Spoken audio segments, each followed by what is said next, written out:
Hello my dear students, welcome back to our channel. അപ്പോൾ ഇന്നത്തെ ക്ലാസ്സിൽ നമ്മൾ ഡിസ്കസ് ചെയ്യാൻ പോകുന്നത് +1 പൊളിറ്റിക്കൽ സയൻസിന് ഈ മോഡൽ എക്സാമിനും അതുപോലെ തന്നെ പബ്ലിക് എക്സാമിനും ചോദിക്കാവുന്ന ഷുവർ ആയിട്ടുള്ള ക്വസ്റ്റ്യൻസ് ആണ്. അപ്പോൾ ഇത് നിങ്ങൾ പഠിച്ചു കഴിഞ്ഞിട്ടുണ്ടെങ്കിൽ നിങ്ങൾക്ക് ഏകദേശം എന്തായാലും റേഞ്ചിൽ എന്തായാലും വരാൻ കഴിയും. ബാക്കി മാർക്കിനുള്ളത് നമ്മൾ എന്തായാലും പരീക്ഷയുടെ തലേ ദിവസമോ അല്ലെങ്കിൽ അതിന് തൊട്ട് മുന്നത്തെ ദിവസം പോസ്റ്റ് ചെയ്യുന്നതായിരിക്കും. അതായത് 1 വേർഡ് ക്വസ്റ്റ്യൻസ് ഇതിൽ നമ്മൾ ഇൻക്ലൂഡ് ചെയ്തിട്ടില്ല. അതായത് 1 വേർഡ് ഇപ്പോൾ നിങ്ങൾക്ക് മാച്ച് ദ ഫോളോയിങ് ചോദിക്കാം. അതുപോലെ തന്നെ ഫസ്റ്റ് എ പാർട്ട് എന്ന് പറയുന്നത് എന്താണ്, ഫിൽ ഇൻ ദ ബ്ലാങ്ക്സ് പോലുള്ള കാര്യങ്ങളായിരിക്കും. അപ്പോൾ അത് നമ്മൾ ഈ ഒരു വീഡിയോയിൽ ഉൾപ്പെടുത്തിയിട്ടില്ല. അത് നമ്മൾ വേറെ വീഡിയോ സെപ്പറേറ്റ് ആയിട്ട് ഓരോ ചാപ്റ്റർ വൈസും ചെയ്യുന്നതായിരിക്കും. അപ്പോൾ അത് കണ്ടു കഴിഞ്ഞാൽ നിങ്ങൾക്ക് ഒന്നും കൂടെ പെട്ടെന്ന് പഠിക്കാനും പറ്റും. ഓക്കെ, അപ്പോൾ ഇതിൽ നമ്മൾ 2 മാർക്ക് മുതൽ അതുപോലെ തന്നെ 8 മാർക്ക് എസ്സേ വരെയുള്ള ക്വസ്റ്റ്യൻസ് ആണ് ഇൻക്ലൂഡ് ചെയ്തിട്ടുള്ളത് കേട്ടോ. ഓക്കെ, അപ്പോൾ എന്തായാലും നമുക്ക് ചാപ്റ്റർ വൈസ് പറഞ്ഞു പോവാം. ഓക്കെ, ഒന്നാമത്തെ ചാപ്റ്റർ നോക്കാം. Chapter 1 constitution, why and how.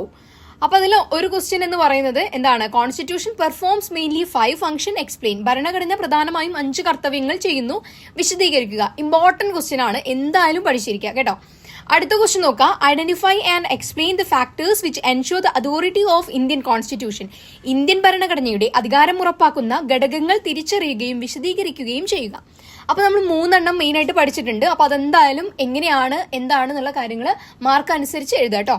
Okay, next നോക്കാം. Provisions borrowed from other constitution. മറ്റ് ഭരണഘടനകളിൽ നിന്ന് കടമെടുത്ത വ്യവസ്ഥകൾ ഏതൊക്കെയാണ് എന്നുള്ളതാണ്. അപ്പോൾ അതും നിങ്ങൾ എന്ത് ചെയ്യാം, നന്നായിട്ട് നോക്കുക. അപ്പോൾ അത് മെയിൻ ആയിട്ട് പറയുന്നത് എന്താണ്, UK നിങ്ങൾ എന്തായാലും നോക്കുക, അതുപോലെ തന്നെ USA, കാനഡ. ഓക്കെ, ഇതെന്തായാലും മെയിൻ ആയിട്ട് പഠിച്ചു വെക്കുക, ബാക്കിയുള്ളതും നോക്കണം കേട്ടോ. ഓക്കെ, അപ്പോൾ എന്തായാലും നമുക്ക് ചാപ്റ്റർ 2 നോക്കാം. Chapter 2 rights in the Indian constitution ആണ്. അതിൽ ഫസ്റ്റ് ക്വസ്റ്റ്യൻ നോക്കാം. Explain the fundamental rights enumerated in part 3 of the Indian constitution. അതായത് ഇന്ത്യൻ ഭരണഘടനയുടെ 3-ാം ഭാഗത്തിൽ പറഞ്ഞിരിക്കുന്ന മൗലിക അവകാശങ്ങൾ വിശദീകരിക്കാനാണ്. അപ്പോൾ അത് നിങ്ങൾ തെറ്റാതെ തന്നെ കറക്റ്റായിട്ട് പഠിച്ചു വെക്കുക. ഓക്കെ, പല സ്റ്റുഡൻസും അത് തിരിച്ചെഴുതുന്നതൊക്കെ കാണാറുണ്ട്. അതായത് ഇപ്പോൾ 19 തന്നെ ആർട്ടിക്കിൾ 19 തന്നെ കുറേ വരുന്നുണ്ട്, അത് അങ്ങോട്ടും ഇങ്ങോട്ടൊക്കെ തിരിച്ചെഴുതുന്നത് കാണാറുണ്ട്. അപ്പോൾ അത് ശ്രദ്ധിച്ച് പഠിക്കുക കേട്ടോ. അപ്പോൾ എന്തെങ്കിലും കോഡൊക്കെ വെച്ച് നിങ്ങൾ പഠിക്കാൻ ശ്രമിക്കുക. ഓക്കെ, അപ്പോൾ നെക്സ്റ്റ് ക്വസ്റ്റ്യൻ നോക്കാം. Explain the 5 writs which are issued by Supreme Court and high court to safeguard fundamental rights. മൗലികാവകാശങ്ങൾ സംരക്ഷിക്കുന്നതിനായി സുപ്രീം കോടതിയും ഹൈക്കോടതിയും പുറപ്പെടുവിച്ച 5 റിട്ടുകൾ വിശദീകരിക്കാൻ. അപ്പോൾ അത് എന്താണ് സംഭവം എന്നുള്ളത്, പേരും ചെറുതായിട്ടൊന്ന് എന്താണ് സംഭവം എന്നുള്ളതും പഠിച്ചു വയ്ക്കുക കേട്ടോ. ഓക്കെ, നെക്സ്റ്റ് ക്വസ്റ്റ്യൻ നോക്കാം. Explain fundamental duties. മൗലിക കർത്തവ്യങ്ങൾ വ്യക്തമാക്കാനാണ്. ഒരു 11 എണ്ണം ഉണ്ട് അല്ലേ. അതൊന്ന് എങ്ങനെയെങ്കിലും നിങ്ങൾ ചെറുതാക്കി ഷോർട്ടാക്കിയിട്ടെങ്കിലും അത് പഠിച്ചു വെക്കുക. അതായത് ടെക്സ്റ്റിലുള്ള അതുപോലെ വേണമെന്നില്ല, അതിന്റെ മെയിൻ കണ്ടന്റ് വിടാതെ നിങ്ങൾ എന്ത് ചെയ്യുക, നിങ്ങളുടെ ഭാഷയിൽ ചുരുക്കി എഴുതിയാലും കുഴപ്പമില്ല. ഓക്കെ, അപ്പോൾ ചാപ്റ്റർ 3 നോക്കാം. Election and representation. അതിൽ ഫസ്റ്റ് ക്വസ്റ്റ്യൻ നോക്കാം. Do you think India's electoral system needs more reforms? Give suitable suggestions to strengthen Indian electoral system. അതായത് ഇന്ത്യയിലെ തെരഞ്ഞെടുപ്പ് സമ്പ്രദായത്തിന് കൂടുതൽ പരിഷ്കാരങ്ങൾ ആവശ്യമാണെന്ന് നിങ്ങൾ കരുതുന്നുണ്ടോ? ഇന്ത്യൻ തെരഞ്ഞെടുപ്പ് സംവിധാനം ശക്തിപ്പെടുത്തുന്നതിന് ഉചിതമായ നിർദ്ദേശങ്ങൾ നൽകാനാണ് പറഞ്ഞിട്ടുള്ളത്. അപ്പോൾ ടെക്സ്റ്റിൽ കറക്റ്റ് ആയിട്ട് പറയുന്നുണ്ട്, അത് പഠിക്കാം കേട്ടോ. നെക്സ്റ്റ് നോക്കാം. Compare the first pass the post system and proportional representation. അതായത് കേവല ഭൂരിപക്ഷ വ്യവസ്ഥയും ആനുപാതിക പ്രാതിനിധ്യവും താരതമ്യം ചെയ്യാനാണ്.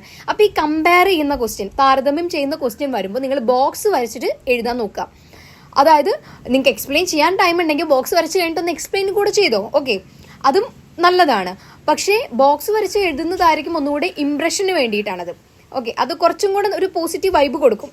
അപ്പോൾ അത് നിങ്ങൾ അങ്ങനെ ചെയ്യാൻ നോക്കുക, അതായിരിക്കും ഒന്നുകൂടെ ബെറ്റർ കേട്ടോ. ഓക്കെ, അപ്പോൾ അടുത്തത് നോക്കാം. Why did India adopted FPTP system. എന്തുകൊണ്ടാണ് ഇന്ത്യ FPTP സംവിധാനം സ്വീകരിച്ചത് എന്നുള്ളത് പോയിന്റ് നമ്മൾ ഒരു ബോക്സ് ടെക്സ്റ്റിൽ നിങ്ങൾക്ക് കാണാൻ കഴിയും, ബോക്സിൽ തന്നെ ചുരുക്കി വിവരിക്കുന്നുണ്ട്. അപ്പോൾ അത് മാർക്ക് അനുസരിച്ച് നിങ്ങൾ വിവരിച്ച് എഴുതിയാൽ മതി. ഓക്കെ, നെക്സ്റ്റ് ക്വസ്റ്റ്യൻ നോക്കാം. Critically evaluate the working of the Indian electoral system. Indian തെരഞ്ഞെടുപ്പ് സമ്പ്രദായത്തിന്റെ പ്രവർത്തനത്തെ വിമർശനാത്മകമായിട്ട് വിലയിരുത്താനാണ് പറഞ്ഞിട്ടുള്ളത്. ക്രിട്ടിക്കലി ആണ് കേട്ടോ, അതിന് കുറ്റം പറയാം. ഓക്കെ, വിമർശനാത്മകമായിട്ട് പറയാനാണ് പറഞ്ഞിട്ടുള്ളത്. ക്ലിയർ ആണല്ലോ. ഓക്കെ, നമുക്ക് നെക്സ്റ്റ് ചാപ്റ്റർ നോക്കാം. ചാപ്റ്റർ 4 ആണ് എക്സിക്യൂട്ടീവ്.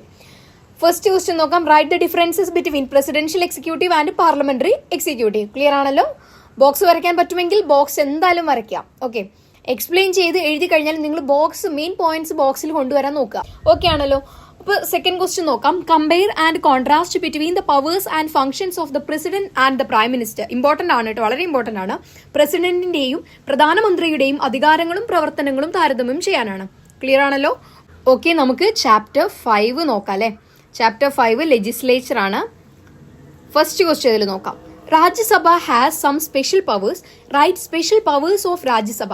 അതായത് രാജ്യസഭയ്ക്ക് ചില പ്രത്യേക അധികാരങ്ങളുണ്ട്, അത് എന്താണെന്ന് എഴുതാനുള്ളതാണ്. ക്ലിയർ ആണല്ലോ. നെക്സ്റ്റ് ക്വസ്റ്റ്യൻ നോക്കാം. A bill introduced in the legislature for making law has to go through different stages.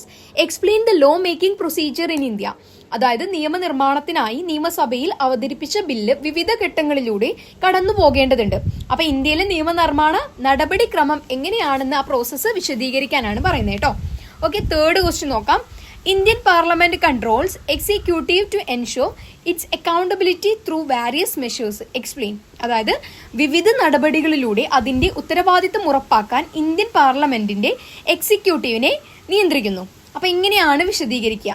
അതായത് ഇന്ത്യൻ പാർലമെന്റ് അതിന്റെ എക്സിക്യൂട്ടീവിനെ നിയന്ത്രിക്കുന്നുണ്ട്, അതെങ്ങനെയൊക്കെയാണ്. ഓക്കെ, അതാണ് ഇവിടെ എഴുതേണ്ടത്. ക്ലിയർ ആണല്ലോ. ഓക്കെ, അടുത്ത ക്വസ്റ്റ്യൻ പവേഴ്സ് ഓഫ് ലോക്സഭ. ലോക്സഭയുടെ അധികാരങ്ങൾ. അതിൽ മണി ബില്ലിന്റെ കാര്യം തീർച്ചയായിട്ടും എഴുതണം കേട്ടോ. ഓക്കെ, അപ്പൊ നമുക്ക് അടുത്ത ചാപ്റ്റർ നോക്കാം. ചാപ്റ്റർ 6 ആണ് judiciary. Explain the jurisdiction of Supreme Court of India. അതായത് സുപ്രീം കോടതിയുടെ പ്രധാന അധികാര പരിധികൾ എന്തൊക്കെയാണെന്ന് എഴുതാന്. ക്ലിയർ ആണല്ലോ. ഓക്കെ, സെക്കൻഡ് ക്വസ്റ്റ്യൻ നോക്കാം. Write the merits and demerits of judicial activism. Judicial ആക്ടിവിസത്തിന്റെ ഗുണവും ദോഷവും എഴുതാൻ കമ്പയർ ചെയ്യുക, ബോക്സ് വരച്ച് എഴുതാം കേട്ടോ. ഓക്കെ, തേർഡ് ക്വസ്റ്റ്യൻ നോക്കാം. Explain the functions of Supreme Court. Supreme കോടതിയുടെ പ്രവർത്തനങ്ങൾ വിശദീകരിക്കാനാണ്. ഇമ്പോർട്ടന്റ് ക്വസ്റ്റ്യൻ ആണ്. ക്ലിയർ ആണല്ലോ. ഓക്കെ, നമുക്ക് ചാപ്റ്റർ 7 നോക്കാം. Chapter 7 federalism. അതിലെ first question. India is a federation of certain unique feature. Identify the unique feature of federalism. അതായത് ഇന്ത്യൻ ഫെഡറലിസത്തിന്റെ പ്രത്യേക സവിശേഷത ഉണ്ട് നമുക്കറിയാലോ. അതിന്റെ ആ സവിശേഷത വിവരിച്ച് എഴുതാനാണ് ഇവിടെ പറയുന്നത്. ഓക്കെ, സെക്കൻഡ് ക്വസ്റ്റ്യൻ നോക്കാം.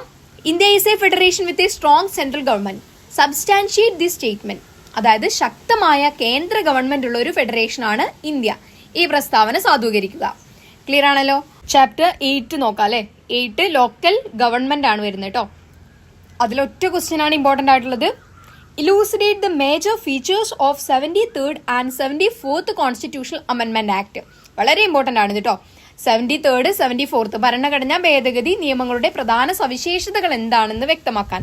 നമുക്കറിയാം 73rd എന്ന് പറയുന്നത് പഞ്ചായത്ത് രാജും മറ്റേത് എന്താണ്, നഗരപാലിക അല്ലെ. അപ്പൊ അത് വിശദീകരിച്ച് എഴുതണം കേട്ടോ. എന്നാണ് വന്നത് കറക്റ്റ് എല്ലാ ഡീറ്റെയിൽസും ആദ്യം മുതൽ എഴുതാം. ഓക്കെ, ചാപ്റ്റർ 9 നോക്കാം. Constitution as a living document. അതിലെ first question. The 42nd amendment act made drastic changes in the Indian constitution സബ്സ്റ്റാൻഷിയേറ്റും. അതായത് 42ാം ഭരണഘടനാ ഭേദഗതി നിയമം ഇന്ത്യൻ ഭരണഘടനയിൽ നിർണായകമായ മാറ്റങ്ങൾ വരുത്തി. സാധൂകരിക്കുക. അതിന് നമ്മൾ എന്താണ് അറിയപ്പെടുന്നത് പഠിച്ചിട്ടുണ്ട് അല്ലെ. മിനി കോൺസ്റ്റിറ്റ്യൂഷൻ എന്നാണ് ഈ ഒരു 42ാമത്തെ ഭേദഗതിനെ അറിയപ്പെടുന്നത്. അപ്പൊ എല്ലാ കാര്യങ്ങളും ഇവിടെ എഴുതണം കേട്ടോ. ഓക്കെ, നമുക്ക് സെക്കൻഡ് ക്വസ്റ്റ്യൻ നോക്കാം. Write the details of the amendment procedure of Indian constitution. അതായത് ഇന്ത്യൻ ഭരണഘടന ഭേദഗതി നടപടിക്രമങ്ങളെ കുറിച്ച് ഒരു വിവരണം എഴുതാനാണ് പറയുന്നത്. ക്ലിയർ ആണല്ലോ. ഓക്കെ, തേർഡ് ക്വസ്റ്റ്യൻ നോക്കാം. More than 115 amendments have been made in the Indian constitution so far. Is it is fine to the vibrance and living aspect of the Indian constitution? Substantiate. ഒരു general question പോലെയുള്ളതാണ്. നിങ്ങൾ എല്ലാ അറിവും ഇവിടെ എഴുതാം. Okay, 115-ലധികം തവണ ഇന്ത്യയുടെ ഭരണഘടന ഭേദഗതി ചെയ്തിട്ടുണ്ട്. ഇന്ത്യൻ ഭരണഘടനയുടെ ഓജസ്സുള്ളതും ജീവനുള്ളതുമായ സ്വഭാവത്തെയാണോ ഇത് സൂചിപ്പിക്കുന്നത്? അഭിപ്രായം സമർത്ഥിക്കാൻ. ഓക്കെ, ക്ലിയർ ആണല്ലോ ഇത്. ഓക്കെ, നമുക്ക് ചാപ്റ്റർ 10 നോക്കാം. ഫിലോസഫി ഓഫ് ദി കോൺസ്റ്റിറ്റ്യൂഷൻ ആണ്. First question. There are several criticism levelled against the constitution of India. Right. അതായത് ഇന്ത്യൻ ഭരണഘടനയ്ക്കെതിരെ നിരവധി വിമർശനങ്ങളുണ്ട്. അതെന്തൊക്കെയാണെന്നുള്ളത് എഴുതുക കേട്ടോ. ഓക്കെ, നെക്സ്റ്റ് ക്വസ്റ്റ്യൻ നോക്കാം. Identify the major political philosophy that our constitution is made up of. അതായത് ഏതെല്ലാം രാഷ്ട്രീയ തത്വശാസ്ത്രങ്ങളെ അടിസ്ഥാനമാക്കിയാണ് ഇന്ത്യൻ ഭരണഘടനയ്ക്ക് രൂപം കൊടുത്തിട്ടുള്ളത് എന്ന് തിരിച്ചറിയാം. ഓക്കെ, നമ്മൾ പ്രിയാമ്പിളിൽ പറയുന്ന കാര്യങ്ങളൊക്കെയാണ്. അപ്പോൾ വേറൊരു കാര്യം, നമ്മൾ +1 പൊളിറ്റിക്കൽ സയൻസിന്റെ കുറച്ച് ചാപ്റ്റേഴ്സിന്റെ വീഡിയോ ക്ലാസ്സസ് മാത്രമാണ് ചെയ്തിട്ടുള്ളത്. അപ്പോൾ ആദ്യത്തെ 4 ചാപ്റ്റർ ആണെന്നാണ് എൻ്റെ ഒരു ഓർമ്മ. അപ്പോൾ എന്തായാലും നിങ്ങൾ അതൊന്ന് കണ്ടു നോക്കുക കേട്ടോ. അതെങ്ങനെയുണ്ടെന്ന് നോക്കുക. അതിന്റെ നോട്ട് നമ്മളെ ടെലഗ്രാം ചാനലിലുണ്ട്. അപ്പോൾ ക്ലാസ് ഏതുവരെയാണോ എടുത്തത് അതിന്റെ നോട്ടാണ് നമ്മളെ കയ്യിലുള്ളത്. ഓക്കെ, അപ്പോൾ ക്ലാസ് അപ്ലോഡ് ചെയ്യുന്നതിനനുസരിച്ച് നമ്മൾ ടെലഗ്രാം ഗ്രൂപ്പിലും നമ്മൾ നോട്ട്സ് അപ്ലോഡ് ചെയ്യുന്നതായിരിക്കും. ക്ലിയർ ആണല്ലോ. ഓക്കെ, അപ്പം നമുക്ക് എന്തായാലും ചാപ്റ്റർ 11 നോക്കാം. Political theory and introduction. ഒരു ക്വസ്റ്റിനെ അതിൽ നിന്ന് നിങ്ങൾ പ്രതീക്ഷിക്കേണ്ടതുള്ളൂ. അത് ഈ ഒരു ക്വസ്റ്റ്യൻ തന്നെയാണ്. Evaluate the need and importance of studying political theory. അതായത് രാഷ്ട്രീയ സിദ്ധാന്തം പഠിക്കേണ്ടതിന്റെ ആവശ്യകതയും പ്രാധാന്യവും വിലയിരുത്താനാണ്. ക്ലിയർ ആണല്ലോ? ഓക്കെ, ചാപ്റ്റർ 12 നോക്കാം. Freedom. Prepare a comparison note on positive and negative concept of liberty. അപ്പോൾ ഇവിടെ ഒരു കാര്യം പറയാനുള്ളത്, അപ്പോൾ നമ്മൾ ഈ പാർട്ട് 2 എത്തിയില്ലേ? അപ്പോൾ 11 കഴിഞ്ഞു കഴിഞ്ഞാൽ പിന്നീട് അങ്ങനെയുള്ള ചാപ്റ്റേഴ്സ് എന്ന് പറയുന്നത് വളരെ എളുപ്പമാണ്. അതുപോലെ തന്നെ മാർക്ക് പെട്ടെന്ന് സ്കോർ ചെയ്യുകയും ചെയ്യാം. 11 വരെയുള്ള ചാപ്റ്റേഴ്സ് പഠിക്കാനാണ് കുറച്ചൊരു ബുദ്ധിമുട്ടായിട്ട് നിങ്ങൾക്ക് തോന്നുക. അതെന്ത് ചെയ്യുക, നിങ്ങൾ ആദ്യം തന്നെ പഠിച്ചു വെക്കാം. പിന്നീട് ഈ ഒരു ചാപ്റ്റേഴ്സ് നിങ്ങൾക്ക് വളരെ എളുപ്പമാണ്, അതിൽ അറിയുന്ന കാര്യങ്ങളൊക്കെ തന്നെയാണ്. അപ്പോൾ അത് ബാക്കിയുള്ള പോർഷൻ പെട്ടെന്ന് പഠിച്ച് തീരാൻ പറ്റും. ഓക്കെ, അപ്പോൾ എന്തായാലും ബുദ്ധിമുട്ടുള്ള ഭാഗം ആദ്യം പഠിച്ചു വെക്കുക. അത് നിങ്ങളെ കംഫർട്ട് അനുസരിച്ച് ചെയ്യാം. എന്നാലും ഞാനൊരു സജഷൻ പറയാണ്. അപ്പോൾ നിങ്ങൾക്ക് പാർട്ട് എ, അതായത് ഈ പൊളിറ്റിക്കൽ സയൻസിന്റെ 11 ചാപ്റ്റേഴ്സ് ആണ് കുറച്ച് ടഫായിട്ട് തോന്നുക. അത് നിങ്ങൾ ആദ്യം പഠിച്ചു വെക്കുക. ബാക്കിയുള്ളത് അത് പഠിച്ചു കഴിഞ്ഞാൽ തന്നെ ഇത് ഏകദേശം നിങ്ങൾക്ക് ഒരു ഐഡിയ വരും. അപ്പോൾ പിന്നെ സ്വാഭാവികമായിട്ട് ഇത് പഠിച്ചു പോകും. ഓക്കെ ആണല്ലോ? അപ്പോൾ നമുക്ക് ഫസ്റ്റ് ക്വസ്റ്റ്യൻ എന്ന് പറയുന്നത് എന്താണ്? ഇവിടെ നിഷേധാത്മകവും ക്രിയാത്മകവുമായ സ്വാതന്ത്ര്യത്തെക്കുറിച്ചൊരു താരതമ്യക്കുറിപ്പ് എഴുതാനാണ് പറയുന്നത്. ഓക്കെ, നെക്സ്റ്റ് ക്വസ്റ്റ്യൻ നോക്കാം. What is Ham principle. അപ്പോൾ അത് ആരുടെ കൺസെപ്റ്റ് ആണ്, എന്താണ് കൺസെപ്റ്റ് എന്നുള്ളതൊക്കെ എഴുതണം. ക്ലിയർ ആണല്ലോ? ഓക്കെ, ചാപ്റ്റർ 13 ആണ് equality. Write 3 dimensions of equality. സമത്വത്തിന്റെ വ്യത്യസ്ത തലങ്ങൾ വിശദമാക്കാനാണ്. 3 തലം അല്ലേ നമ്മൾ പഠിച്ചിട്ടുള്ളത്? ഓക്കെ, അപ്പൊ അടുത്തത് നോക്കാം. Affirmative action is a means for promotion of equality. Suggest any 3 affirmative actions to promote the equality. അതായത് അനുകൂലാത്മക നടപടികൾ സമത്വം വളർത്തുന്നതിനുള്ള ഒരു പ്രധാന മാർഗമാണ്. സമത്വം വളർത്തുന്നതിനുള്ള 3 അനുകൂലാത്മക നടപടികൾ നിർദ്ദേശിക്കാനാണ് ക്വസ്റ്റ്യൻ പറഞ്ഞിട്ടുള്ളത്. ക്ലിയർ ആണല്ലോ? തേർഡ് ക്വസ്റ്റ്യൻ നോക്കാം. Explain natural and social inequalities. Suggest the measures to overcome these inequalities. അതായത് നൈസർഗികവും സാമൂഹികവുമായ അസമത്വങ്ങൾ വിവരിക്കാനാണ് ഇവിടെ പറഞ്ഞിട്ടുള്ളത്. അവ പരിഹരിക്കുന്നതിനുള്ള മാർഗം കൂടെ നിർദ്ദേശിക്കണം. ഓക്കെ ആണല്ലോ? ഓക്കെ, നമുക്ക് ചാപ്റ്റർ 14 നോക്കാം. സോഷ്യൽ ജസ്റ്റിസ് ആണ്. Prepare a discussion note on social justice. അതായത് സാമൂഹ്യ നീതിയെ കുറിച്ച് ഒരു ചർച്ചാക്കുറിപ്പ് തയ്യാറാക്കാനാണ് പറഞ്ഞിട്ടുള്ളത്. സോഷ്യൽ ജസ്റ്റിസ് കൊണ്ട് എന്താണ് അർത്ഥമാക്കുന്നത് അതാണ് ഇവിടെ വിവരിച്ചെഴുതേണ്ടത് കേട്ടോ. ഓക്കെ, നമുക്ക് സെക്കൻഡ് ക്വസ്റ്റ്യൻ നോക്കാം. Explain John Rolls theory of wheel of ignorance.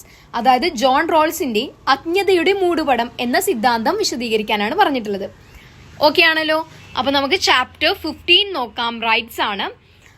അതിലെ first question explain the relation between rights and responsibilities. അതായത് അവകാശങ്ങളും ഉത്തരവാദിത്തങ്ങളും തമ്മിലുള്ള ബന്ധം വിലയിരുത്താനാണ് പറഞ്ഞിട്ടുള്ളത്. ഓക്കെ, അടുത്ത ക്വസ്റ്റ്യൻ നോക്കാം. Write different types of rights. വ്യത്യസ്ത തരത്തിലുള്ള അവകാശങ്ങൾ എഴുതാൻ. അത് നിങ്ങൾ പഠിച്ചിട്ടില്ലെങ്കിൽ കൂടെ ആ ആൻസർ നിങ്ങൾക്ക് അറ്റൻഡ് ചെയ്യാൻ പറ്റും അല്ലേ? ഓക്കെ, അപ്പോൾ ചാപ്റ്റർ 16 നോക്കാം. സിറ്റിസൺഷിപ്പ് ആണ്. Elucidate the different means for acquiring citizenship. പൗരത്വം ആർജിക്കുന്നതിനുള്ള വ്യത്യസ്ത മാർഗങ്ങൾ വിശദീകരിക്കാനാണ്. നിങ്ങൾ കുറേ പഠിച്ചിട്ടുണ്ട് അല്ലേ? ഒരു 4-5 എണ്ണം നിങ്ങൾ എന്തായാലും പഠിച്ചിട്ടുണ്ടാവും. അത് വിശദീകരിച്ച് എഴുതുക കേട്ടോ മാർക്കിനനുസരിച്ച്. ഓക്കെ, നമുക്ക് ചാപ്റ്റർ 17 നോക്കാം. നാഷണലിസം ആണ്. അതിൽ first question what are the factors contributing to nationalism. ദേശീയതയെ പരിപോഷിപ്പിക്കുന്ന വ്യത്യസ്ത ഘടകങ്ങൾ ഏവ എന്നുള്ളതാണ്. അപ്പോൾ അത് ചെറിയ ചെറിയ ചാപ്റ്റേഴ്സ് ആണ്. അപ്പോൾ ഒരു ചാപ്റ്ററിൽ നിന്ന് ഒരു ക്വസ്റ്റ്യനൊക്കെ പ്രതീക്ഷിക്കേണ്ടതുള്ളൂ. വളരെ എളുപ്പമാണ്, ചെറിയ ചാപ്റ്റേഴ്സ് അല്ലേ, പെട്ടെന്ന് പഠിച്ചെടുക്കുകയും ചെയ്യാം. ക്ലിയർ ആണല്ലോ? നമുക്ക് ചാപ്റ്റർ 18 നോക്കാം. സെക്യുലറിസം ആണ്. അതിൽ first question compare and contrast both Indian and western secularism. അതായത് ഇന്ത്യൻ മതേതരത്വവും പാശ്ചാത്യ മതേതരത്വവും തമ്മിൽ താരതമ്യം ചെയ്യാനാണ് പറഞ്ഞിട്ടുള്ളത്. ക്ലിയർ ആണല്ലോ? ഓക്കെ, അത് ബോക്സ് രൂപത്തിൽ തന്നെ ടെക്സ്റ്റിൽ ഉണ്ട്, അത് നോക്കി പഠിക്കുക കേട്ടോ. സെക്കൻഡ് ക്വസ്റ്റ്യൻ നോക്കാം. Write the criticisms against Indian secularism. അതായത് ഇന്ത്യൻ മതേതരത്വത്തിനെതിരായ വിമർശനങ്ങൾ എഴുതാനാണ് പറഞ്ഞിട്ടുള്ളത്. ഓക്കെ, ആ ലാസ്റ്റ് ഭാഗത്ത് പറയുന്നുണ്ട്. ഓക്കെ ആണല്ലോ? അപ്പൊ നമുക്ക് ചാപ്റ്റർ 19 നോക്കാം. പീസ്, സമാധാനം. അതിലെ first question evaluate the different approaches to the pursuit of peace. അതായത് സമാധാനം പിന്തുടരുന്നതിനുള്ള വ്യത്യസ്ത സമീപനങ്ങൾ വിലയിരുത്താൻ. ക്ലിയർ ആണല്ലോ?